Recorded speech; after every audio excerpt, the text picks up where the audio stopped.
ও মা, আমি বাজারে গেলাম, কিছু ছেলে না আমার টিটকুনি কেটেছে। এ কিরারে ওই ছেলেগুলো, তুই কি ওদের দেখলে চিনতে পারবি? হ্যাঁ, আমি ওদের সব কটা চিনি। তাহলে এক্ষুনি থানায় চল, ওদের নামে রিপোর্ট করে আসি। ওমা দাঁড়াও দিন, তোমাদের কোথাও যাচ্ছিবে না। এ কেন রে, যাবো না কেন? এই তুই ওর মারছিস কেন? পর শাসন করে নাকি নিজের ঘর শাসন করো? তার মানে তুই কি বলতে চাচ্ছিস? এর কাছে জিজ্ঞাসা করো এর অন্য কোথায়। এ অনামিকা, তোর উন্না কোথায় রে? ও মা, অন্য বাড়ি রয়েছে, আমি নিয়ে যাইনি। ওমা মেয়েরা অন্য নেবে না, ছোট ছোট জামা কাপড় পরবে, ছেলেরা তো টিটকুনি কাটবেই। এই তুই বাজারে কি করতে গেলি? এইসব ড্রেস পরি স্টাইল দিতে গেলি? শোনো মা, এরপরে যদি থানা যেতে চাও তাহলে যাও। অনামিকা চল, থানায় চল।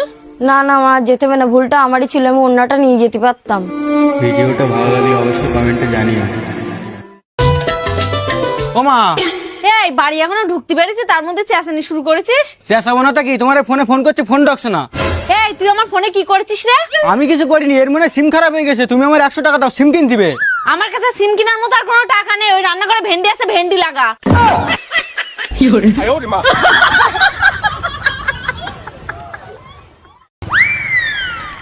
ও দাদা, কি হয়েছে ভাই? দাদা, আমাদের এখানে একটা ফোন হারা গেছে, তোমরা কি ফোন টোন দেখেছো? বিরাট দামি ফোন, ওটা আইফোন ছিল। কই, আমরা তো এখানে ফোন টোন কিছু দেখিনি। দাদা, পাশাপাশি কোথাও পুলিশ স্টেশন আছে? এইখানে আশেপাশে তেমন কোনো পুলিশ স্টেশন নেই। দাদা আশেপাশে কোনো সিসিটিভি ক্যামেরাও নেই। এইখানে 1-2 কিলোমিটার কোনো সিসি ক্যামেরা নেই। এই আমার ফোন।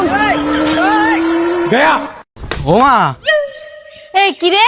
এই দেখো, তোমার ছেলে তোমাদের মুখ উজ্জ্বল করে দিয়েছে, গোল্ড মেডেল নিয়েছে, গোল্ড মেডেল। এই তুই কি এমন কাজ করেছিস যার জন্য তোর গোল্ড মেডেল দিছে? রাহুলি মা বাড়িতে আছে? আমি কেন, কি হয়েছে? কি হয়েছে মানে, আমাদের ওখানে কবাডি টুর্নামেন্ট চলছে, আর তোমার ছেলে ওখানে গোল্ড মেডেল চুরি করে নিয়েছে।